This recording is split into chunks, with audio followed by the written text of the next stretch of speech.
बिस्मिल्लाहिर्रहमानिर्रहीम। अस्सलामु अलैकुम वरहमतुल्लाहि वबरकातुहू। मोहतरम नाज़रीन, उम्मीद है कि आप हजरात खैरियत से होंगे।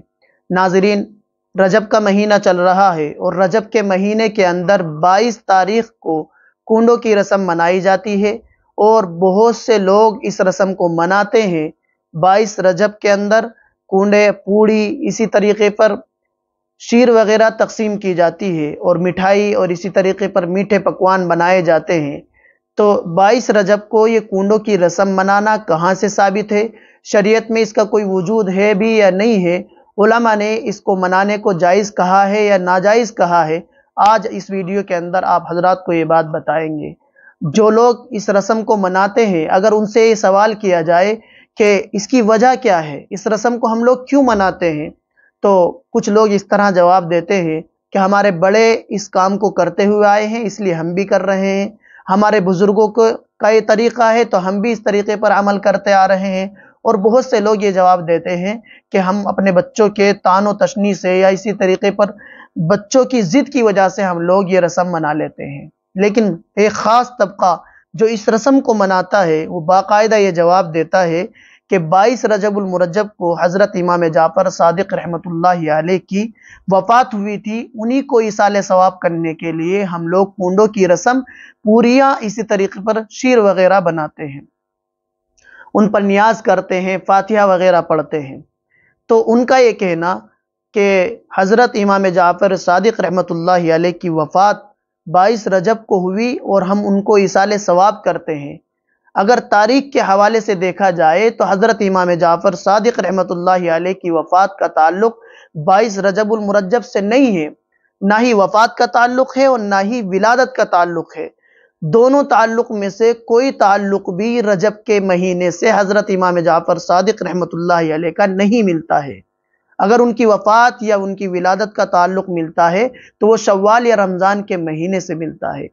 आप लोगों का ये कहना कि हम ईसाले सवाब करते हैं क्योंकि 22 रजब को हज़रत इमाम जाफ़र सादिक रहमतुल्लाहि अलैह की वफ़ात हुई थी, नऊज़ु बिल्लाह, ये आपका कहना बिल्कुल गलत है। क्योंकि रजब के महीने से हज़रत इमाम जाफ़र सादिक रहमतुल्लाहि अलैह का कोई ताल्लुक़ नहीं है। और रहा ईसाले सवाब करने का मसला, तो ईसाले सवाब के शरीयत के अंदर और भी बहुत से तरीक़े मौजूद हैं।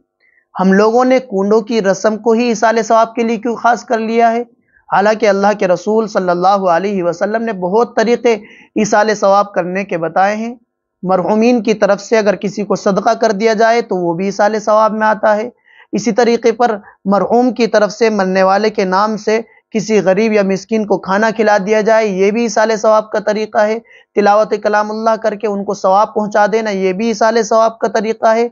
नमाज पढ़ने के बाद उनके लिए दुआए मग़फ़िरत कर देना, ये भी इसाले सवाब का तरीका है। और एक ख़ास तरीका जो बहुत ज़्यादा आम है वो है कि 3 मरतबा कुल हुवल्लाहु अहद पढ़ने के बाद भी हम मरने वाले को इसाले सवाब कर सकते हैं। लेकिन हम लोगों ने 22 रजब की तारीख को ख़ास करके और कूंडों की रस्म इसमें मना करके इसे इसाले सवाब के लिए ख़ास करना, ये कहाँ से साबित है, इसका कोई सबूत शरीयत में नहीं मिलता है। नाज़रीन, इसका ताल्लुक़ दूसरों से है। अहले शिया, अहले तशय्युअ और रवाफ़िज़ ने इस रस्म को शुरू किया था क्योंकि 22 रजब को हज़रत अमीर मुआविया रज़ी अल्लाह ताला अन्हु की वफ़ात हुई थी।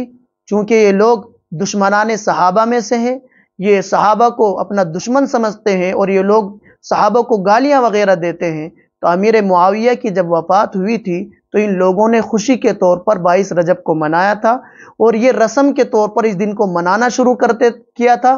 तो ये रस्म वहाँ से होते हुए हमारे एक ख़ास तबके के दरमियान आ चुकी है।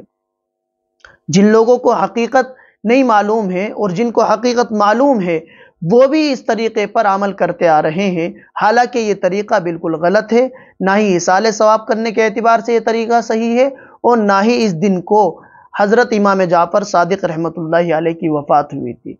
इसाले सवाब करने के और भी बहुत तरीके शरीयत के अंदर मौजूद है, उन तरीक़ों को अपनाया जाए। 22 रजब को ही ख़ास करके हज़रत इमाम जाफ़र सादिक रहमतुल्लाहि अलैह की रूह को इसाले सवाब करना, ये कहीं से साबित नहीं है, बल्कि किसी भी तारीख के अंदर इसाले सवाब किया जा सकता है। इसलिए इस कूंडों की रस्म से बचा जाए। اللہ تبارک و تعالی ہم تمام کو دین کی صحیح سمجھ عطا فرمائے اور ان طریقوں سے، ان رسم و رواج سے جو ہماری شریعت کے اندر نہیں ہے، ہم سب کو بچنے کی توفیق نصیب فرمائے۔ السلام علیکم ورحمۃ اللہ وبرکاتہ۔